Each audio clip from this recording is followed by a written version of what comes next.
warahmatullahi wabarakatuh. Waalaikumsalam warahmatullahi wabarakatuh. Kami dari kelompok 6 dengan anggota Anggi Nurma Dujayanti NPM 1, Aninda Vidowati NPM 5, Anggita Marta Pratiwi NPM 6, Indah Rahmadianti NPM 13, dan Alifah dan Arianti NPM 19 ingin mempresentasikan hasil diskusi kami tentang bioteknologi di bidang kehutanan dengan judul aplikasi bioteknologi atau tektonagrandi slim guna mendorong industri kayu di Indonesia. Next.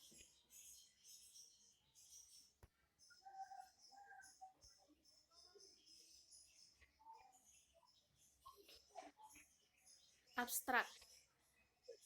Apa sih abstrak dari hasil paper review kami? Yaitu ada bioteknologi sudah sangat berkembang pesat di seluruh dunia, khususnya di Indonesia. Salah satunya adalah teknologi di bidang kehutanan sebagai organisme hidup atau hasil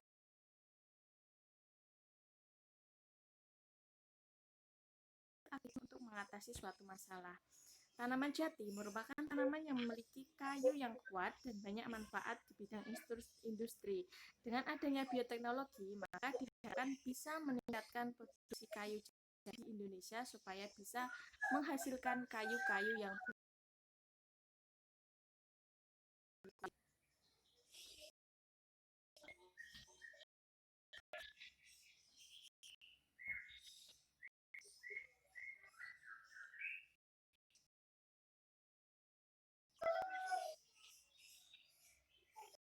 Akan menjelaskan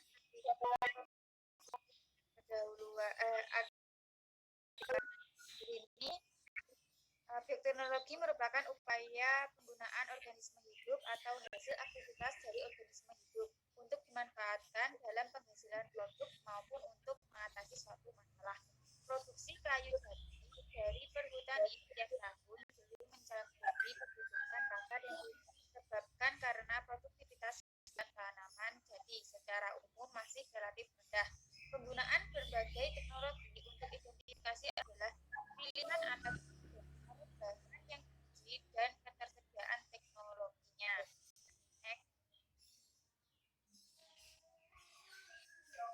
Dalam artikel kami yang dibahas, yang pertama ada penggunaan uji keturunan, yang kedua ada kultur jaringan, yang ketiga kloning tanaman unggul, yang keempat ada teknik ovulasi, yang kelima ada tanaman transgenik,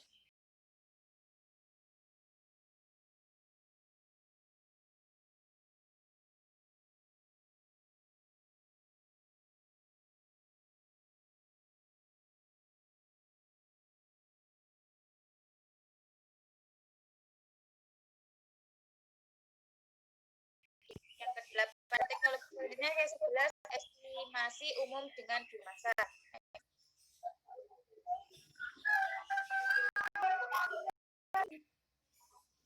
Nah, di sini akan dijelaskan tentang teknologi. Selanjutnya saya akan membahas mengenai teknologi. Yang pertama ada pembangunan uji keturunan. Pembangunan uji keturunan merupakan salah satu teknik dalam pemuliaan tanaman, yaitu dengan menyediakan atau benih yang unggul. Dengan mengoleksi benih yang unggul dengan cara memperoleh koleksi materi genetik berupa spion dan benih dari hutan alam maupun tanaman. Selanjutnya ada kultur jaringan. Kultur jaringan sendiri memiliki definisi, yaitu metode untuk isolasi bagian tanaman seperti sekelompok sel, jaringan organ, serta membudidayakannya dalam terkendali atau in vitro dan aseptik, sehingga bagian tanaman tersebut dapat terkendali dan dapat beregenerasi menjadi tanaman tetap kembali. Perbanyak jati dengan kultur jaringan umumnya dilakukan melalui pola regenerasi jenis axilar nodus explant. potongan batang satu buku. Setelah dikumpulkan selama 6-8 minggu, maka akan dihasilkan tunas mempunyai beberapa buku. Selanjutnya ada cloning tanaman unggul, yaitu menggunakan klon yang unggul dapat merealisasikan keunggulan spesies cepat tumbuh, yaitu hasil yang tinggi dan rotasi yang pendek. Selanjutnya ada teknik populasi. Teknik populasi ini sering digunakan pada tanaman tumbuhan tinggi. Begitupun dengan ini.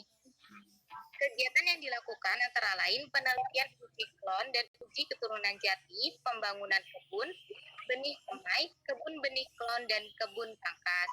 Dari serangkaian kegiatan penelitian tersebut, kemudian dilakukan seleksi pohon-pohon atau individu unggulan yang memiliki potensi atau secara luas pada masa yang akan datang. Next.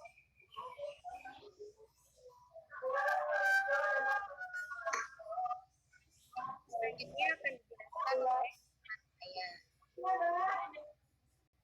Nah, selanjutnya yaitu ada teknologi tanaman transgenik. Nah, teknologi DNA mengembangkan dan memanfaatkan teknik isolasi dan transfer gen dari sifat yang diinginkan ke tanaman transgenik.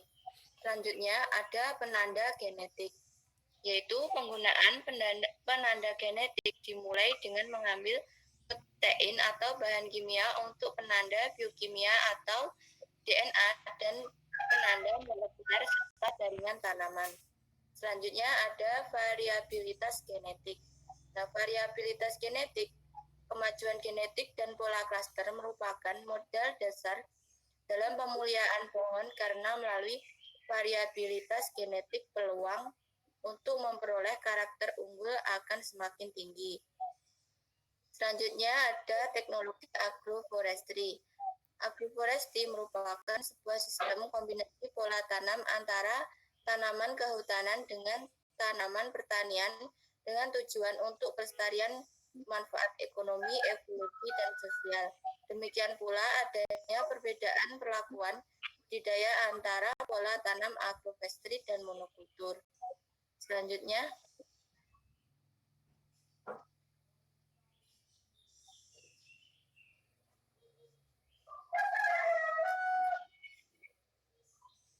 selanjutnya yaitu asosiasi FMA dan kompos.